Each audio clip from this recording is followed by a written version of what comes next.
के साथ आए थे यहाँ पे? हाँ जी सर, अभी डिपेंडेंट के तो साथ। स्टूडेंट्स के लिए डिपेंडेंट भी बंद कर रहे हैं। उसके बाद हाँ केयरर्स जी, जो भी आते हैं उनके लिए भी डिपेंडेंट बंद कर रहे हैं।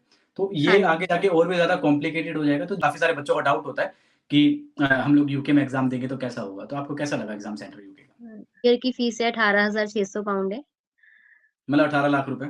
18 लाख रुपए टू मच कॉस्टली। यस, अच्छा, यस। अब मुझे ये बताओ कि अभी आपने ओईटी क्लियर कर ली है, सारी चीज़ें क्लियर है ओईटी, सीबीटी और आपकी उसकी क्लासेस अभी चल रही हैं, सही बात है? हाँ जी। हाँ जी सर, बिल्कुल। है ना? अब मुझे ये बताओ कि आपका रिक्रूटमेंट इंडिया से ज़्यादा ईज़ी होता है या फिर यहाँ पे आके ज़्यादा ईज़ी है? हेलो, हाँ जी, नमस्कार, मेरा नाम है संदीप चौहान, आप देख रहे हैं चौहान यूके वाइब्स। तो भाई आज का जो वीडियो है काफ़ी ज़्यादा इंपॉर्टेंट होने वाला है। काफ़ी सारे बच्चे यूके के अंदर हैं जो या तो स्टूडेंट वीज़ा के ऊपर आए हैं या फिर केरर वीज़ा के ऊपर आए हैं, तो उनके मन में एक सवाल होता है कि हम यहाँ पे आने के बाद एज़ अ रजिस्टर्ड नर्स कैसे काम कर सकते हैं? क्योंकि जब आप यहाँ पे आते हो, तो आपके पास एनएमसी का पिन नहीं होता है। इसका मतलब ये है कि आप यूके के नर्स नहीं हो, रजिस्टर्ड नर्स नहीं हो क्योंकि आपके पास यहाँ का रजिस्ट्रेशन नंबर नहीं है। तो उसके अंदर आपको क्या करना होगा, आपको अपना पहले ओईटी एग्ज़ाम देना पड़ेगा, फिर आपको अपना सीबीटी एग्ज़ाम देना पड़ेगा और थर्ड आपको आपका उसके एग्ज़ाम देना पड़ेगा। उसके बाद ही आपको यहाँ पे पिन मिलेगा। उसके बाद सवाल आता है कि हम लोग ओईटी की प्रिपरेशन कैसे करें? क्योंकि यहाँ पे जब आप आते हो, तो आपका जो स्टूडेंट है, जो भी यहाँ पे स्टूडेंट है बेचारे वो यहाँ पे पढ़ाई भी करते हैं और साथ में पार्ट टाइम काम भी करते हैं। तो उनको काफ़ी ज़्यादा डिफ़िकल्ट हो जाता है ये सारी चीज़ें मैनेज करना, पढ़ाई मैनेज करना। दूसरे जो केयरर्स आते हैं, उनकी जो शिफ्ट होती है, 12-12 घंटे की शिफ्ट होती है, तो उनके लिए भी काफ़ी ज़्यादा मुश्किल हो जाता है यहाँ पे आना, काम करना और साथ में पढ़ाई करना। तो उन्हीं सब चीज़ों के बारे में आज हम लोग इस वाली वीडियो के अंदर बात करेंगे और आज हम लोग बात करने वाले हैं परमिंदर से, जो कि मेरी खुद की एक स्टूडेंट है और यूके के अंदर है। वो यहाँ पे एमएससी नर्सिंग करने के लिए आई थी। थोड़ा बहुत हम लोग एमएससी नर्सिंग के बारे में बात करेंगे कि उनकी कितनी फीस लगी। दूसरी चीज़, उन्होंने मेरे यहीं से ओईटी एग्जाम क्लियर किया और सबसे बेस्ट चीज़ ये है कि फर्स्ट अटेम्प्ट में ही उन्होंने अपना ओईटी एग्जाम क्लियर किया है और उनका सीबीटी एग्जाम भी फर्स्ट अटेम्प्ट में क्लियर हुआ है और अभी उनके ओस्की की प्रिपरेशन चल रही है। तो काफ़ी ज़्यादा ये वाला जो वीडियो है इन्फॉर्मेटिव होने वाला है और काफ़ी हेल्पफुल आप लोगों के लिए होगा। जो भी बच्चा सोच रहा है कि मैं यूके में हूँ या तो स्टूडेंट या केयर और मेरे को अपनी ओस्की एग्जाम क्लियर करनी है या फिर ओईटी क्लियर करना है, सीबीटी क्लियर करना है, ताकि मैं भी यूके के अंदर एज रजिस्टर्ड नर्स काम कर सकूं। तो चलिए इस वाले इंटरव्यू को आप लोग सुनो और कुछ ना कुछ आपको यहाँ से इन्फॉर्मेटिव जरूर मिलेगा। हेलो, हाँ जी, नमस्कार। तो आज हमारे साथ परमिंदर हैं और परमिंदर ने अपनी नर्सिंग है वो इंडिया के अंदर करी है, बट यहाँ पे वो एज ए स्टूडेंट हैं और अभी हाल ही फिलहाल में इन्होंने अपनी जो ओईटी है वो एग्जाम यहाँ पे क्लियर किया है। तो हम लोग थोड़ा परमिंदर के बारे में जानेंगे और परमिंदर अपने बारे में खुद बताएंगे आप लोगों को। तो थोड़ा इंट्रोडक्शन ताकि परमिंदर के बारे में आपको पता चले। तो हेलो परमिंदर, कैसे हो आप? Hello sir, I am fine, how are you? मैं एकदम बढ़िया परमिंदर। आप अपने बारे में थोड़ा बताएंगे स्टूडेंट्स को? यस सर, हाँ जी। Hello, my name is Parminder and I cleared my post basic BSc nursing from India. उसके बाद जो है मैं यहाँ पे आई हूँ अ, अपना एमएससी नर्सिंग पे, स्टूडेंट वीज़ा के ऊपर। और फिर यहाँ पर आके मैंने अपनी ओईटी क्लियर की है और मैंने अपनी जो क्लासेस है ऑनलाइन कमल अकेडमी से ली है और I got my required score that is B. और उसके बाद मैंने अपनी सीबीटी क्लियर कर ली, फिर अब मैं ऑस्की की प्रिपरेशन कर रही हूँ सेम अकेडमी से। अच्छा, आप मुझे ये बताएं परमिंदर कि आपकी ओईटी की जो जर्नी थी वो कैसी रही? बाकी आगे हम लोग बातें करेंगे बाकी। हाँ जी, जो ओईटी की जर्नी थी काफ़ी अच्छी थी बिकॉज़ इन स्टार्टिंग में जो था मैं थोड़ा-सा फ़ियर में थी कि मैं क्लियर कर भी पाऊँगी कि नहीं कर पाऊँगी। पर जैसे-जैसे मैंने क्लासेस ली और जो पढ़ाने का तरीका है टीचर्स का कमल अकेडमी के, they are very cooperative, very मतलब कि वो समझते हैं कि एक स्टूडेंट को कैसे पढ़ाया जाता है। तो हर जगह पे उन्होंने मेरा साथ दिया और मैंने जो अपनी ओईटी है फर्स्ट टाइम ही क्लियर कर दी थी, फर्स्ट अटेम्प्ट में। अच्छा परमिंदर, मुझे एक चीज़ बताओ कि आपके साथ काफ़ी सारे स्टूडेंट होंगे, अगर आप एमएससी कर रहे हो तो काफ़ी सारे एमएससी के स्टूडेंट होंगे जो इंडिया से हैं। उन लोगों को भी इस हाँ चीज़ के जी। बारे में नहीं पता होगा कि हम लोग ओईटी करके एज़ अ सीधा रजिस्टर्ड नर्स यहाँ पे यूके के अंदर आ सकते हैं।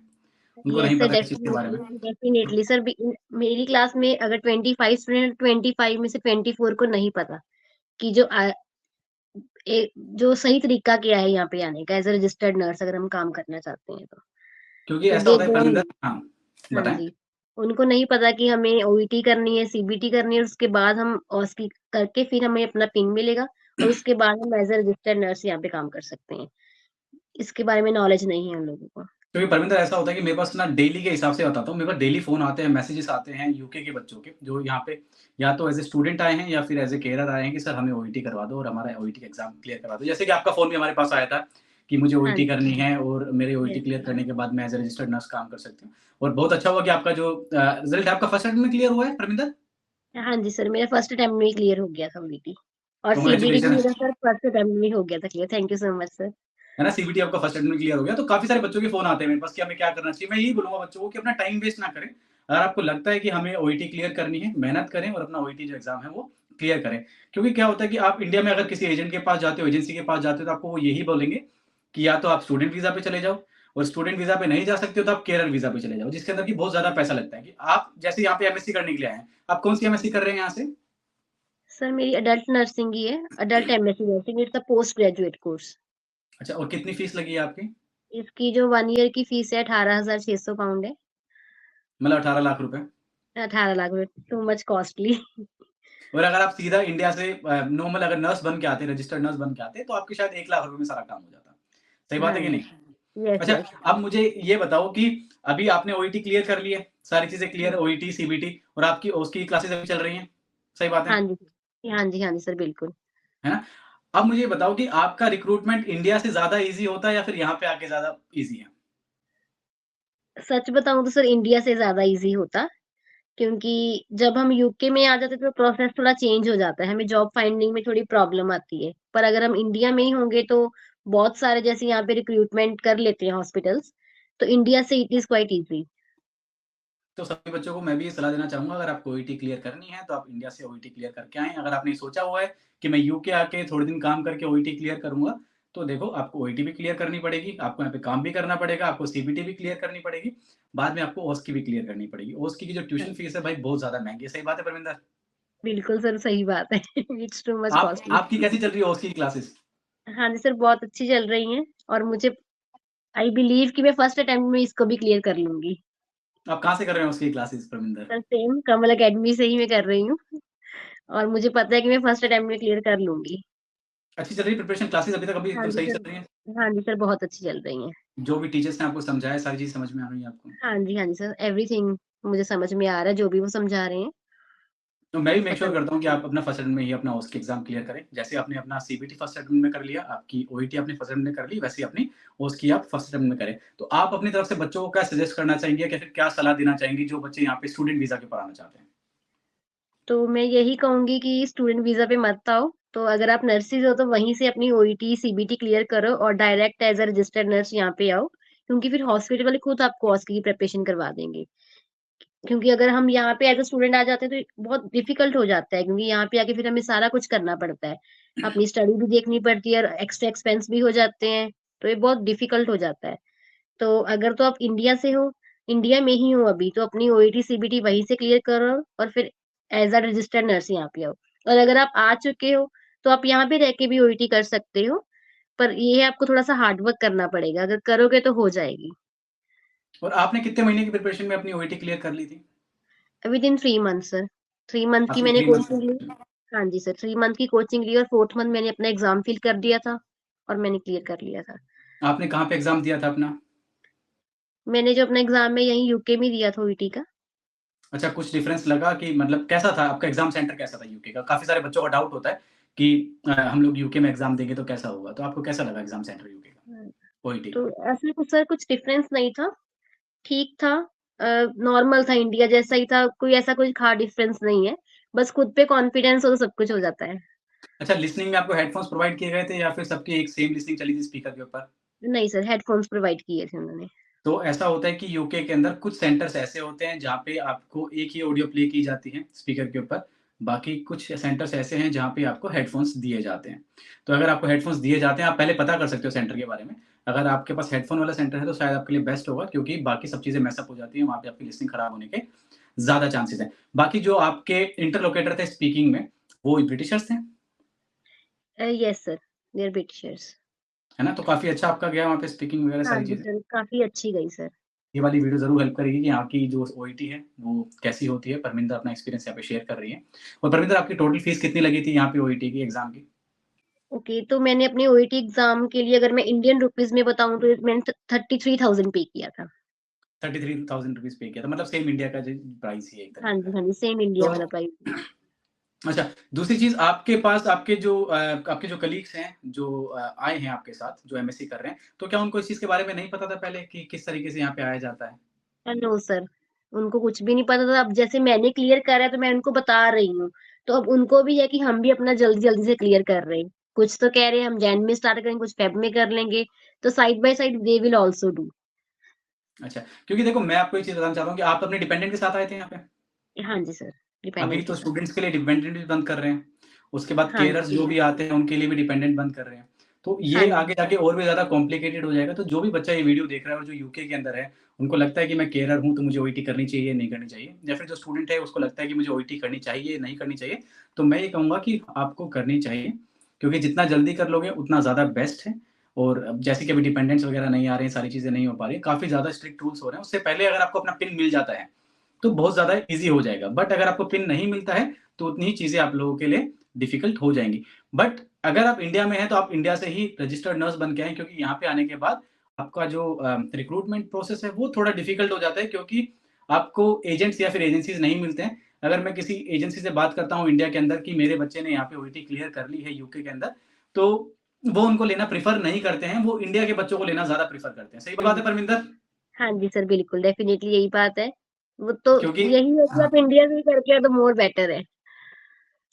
क्योंकि मैंने आपके लिए कितना ट्राई किया और बाकी मेरे कितने सारे स्टूडेंट हैं जो यूके से पास आउट हुए हैं। आपको तो पता ही होगा परमिंदर, सही बात है कि हाँ नहीं? जी। मैं आपको ग्रुप में ऐड करके रखा हुआ है। तो कितने सारे स्टूडेंट हैं जो मेरे यूके से पास आउट हो चुके हैं ओईटी के बाद, बट उनको सेल्फ फंडेड ही अपनी सीबीटी करनी पड़ती है और सेल्फ फंडेड ही अपनी ओस्की क्लियर करनी पड़ती है और फिर बाद में उनको रिक्रूटमेंट वगैरह करना पड़ता है। बट इंडिया से अगर आप आते हैं, तो आपकी सीबीटी फ्री होती है, आपकी ओस्की की सब चीज़ें फ्री होती हैं, आपकी फ्लाइट, टिकट, वीज़ा सारी चीज़ें फ्री होती हैं। बट यूके के बच्चों के रिक्रूटमेंट में कहीं न कहीं दिक्कतें आती हैं, क्योंकि वहाँ पे एजेंट्स को या फिर एजेंसीज़ को थोड़ा बहुत पैसा नहीं बचता है, क्योंकि बच्चा ऑलरेडी यहाँ पे है। तो इस चक्कर में सारी दिक्कतें आती हैं। तो प्लीज़ मेक श्योर कि अगर आप इंडिया से ये वाला वीडियो देख रहे हैं, तो इंडिया से ही अपनी ओस्की या फिर ओईटी का जो ओईटी एग्ज़ाम है वो क्लियर करके आएँ और फिर यहाँ पे आके ओस्की करें। और जो लोग यहाँ पे आ चुके हैं और जिनके पास अभी कोई सॉल्यूशन नहीं है, तो मैं उनको यही कहूँगा कि आप अपनी ओईटी की प्रिपरेशन स्टार्ट कर दें। और बाकी आप परमिंदर से जान सकते हैं, परमिंदर को क्लासेस कैसी लगी हैं, कैसी नहीं लगी हैं। तो परमिंदर आप थोड़ा बहुत बता दें क्लासेस के बारे में, कैसी लगी आप लोगों को क्लास आपकी आपको क्लासेस 3 महीने की? हाँ जी, तो जो ओईटी क्लासेस थी बहुत अच्छी थी। जो टाइम है वो भी हमारे हिसाब से ही हो जाता है कई बार एडजस्ट, क्योंकि 2 बार दिन में क्लासेस होती हैं, इवनिंग एंड मॉर्निंग। तो ये टाइम का भी कोई हमें दिक्कत नहीं आती, हम ईज़िली जॉइन कर सकते हैं। और 3 मंथ की कोचिंग होती है, इसमें हमें 1 बाय 1 मॉड्यूल करवाते हैं। तो ये भी बहुत अच्छी बात है, क्योंकि हम जैसे फर्स्ट 3 वीक्स एक मॉड्यूल होगा, फिर उसके बाद दूसरा होगा, तो हम एक मॉड्यूल में परफेक्ट हो जाते हैं। तो ये भी एक तो सेकंड प्लस पॉइंट ये है इस चीज़ का। और टीचर्स बहुत अच्छे हैं, हम मुझे जब भी ज़रूरत पड़े मैं उनको पर्सनल भी मैसेज कर सकती हूँ, तो दे रिप्लाइड मी। तो ये मेरे भी पास बहुत कितनी बार अच्छी फ़ोन है। आए हैं आपके? मैंने सर को भी कितनी बार फ़ोन किया है और मैंने बहुत डिस्टर्ब भी किया है इनको, आई नो। पर फिर भी मैं आप सबको कहूँगी कि अगर आपने अपना ड्रीम फुलफिल करना है as a registered nurse to work there, तो मैं रिकमेंड करूँगी कि आप कमल अकेडमी से कॉन्टैक्ट करें, they will surely help you to अच्छा फुलफिल परमिंदर, योर अपनी ड्रीम। क्लास कितनी बजे होती थी सुबह? तो यूके के हिसाब से अगर बताऊँ तो 4:30 बजे सुबह के हिसाब से होती हैं क्लासेस। और हमने सुबह की क्लासेस यार इतने बजे इसलिए रखी हुई है, सुबह 4:30 बजे, क्योंकि मुझे भी पता है और सबको इस चीज़ के बारे में पता है कि जो हमारे यूके का जो शिफ्ट का टाइम होता है, वो सुबह 8 बजे से लेके शाम के 8 बजे तक होता है। मतलब 12 हाँ घंटे की शिफ्ट जी। होती है, तो मैं चाहता हूँ कि बच्चा अर्ली मॉर्निंग उठे, पढ़ के फिर अपनी हुँ। शिफ्ट के ऊपर चला जाए, कि ताकि फ्रेश माइंड से उठते ही सबसे पहले उसको पढ़ाई करनी पड़े, अपनी ओईटी की प्रिपरेशन करे और उसके बाद अपनी शिफ्ट के ऊपर जाए। क्योंकि मैं चाहता हूँ कि जो टाइम है वो फ्लेक्सिबल है। आप अपने सोने का टाइम कम कर दो और वहीं पे वो जो सोने का टाइम है उसको अपनी पढ़ाई में इन्वेस्ट करो। आपको सिर्फ 3 महीने अपनी पढ़ाई के ऊपर उस टाइम को इन्वेस्ट करना है, अच्छी तरीके से प्रिपरेशन करनी है, सुबह 4:30 बजे उठो, 6:30 बजे तक पढ़ो, 6:30 बजे के बाद अगर आपको अपनी शिफ्ट पे जाना है, तो आप बिना टेंशन के जा सकते हो कि मैंने मेरी पढ़ाई कर ली है और ये सारी चीज़ें हो गई हैं। बाकी आपकी ओस्की की क्लासेस कैसी चल रही हैं? और उसकी क्लासेस भी बहुत अच्छी चल रही हैं।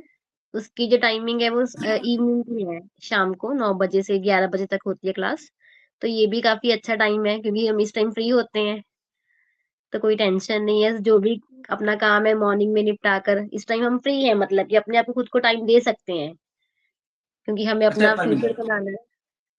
बाकी मैंने अभी सोचा हुआ है कि हम लोग आगे-आगे इम्प्रूवमेंट करते करते रहेंगे इस चीज़ के अंदर, और उसकी जो क्लासेस हैं हम लोग अर्ली मॉर्निंग भी रखेंगे, तो काफ़ी ज़्यादा अच्छा रहेगा।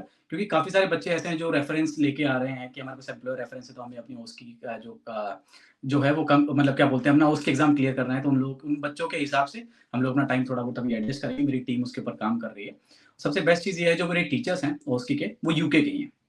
मतलब जो हुँ। यूके बेस्ड हैं सारे के सारे, तो आप लोग इस टाइम के साथ वो एडजस्ट कर सकते हैं वहाँ पे। वो अपने टाइम के हिसाब से आपको बता देंगे या फिर आप अपने टाइम के हिसाब से उनको बता दो। तो इस तरीके से हमारी ओस्की की प्रिपरेशन चल रही है।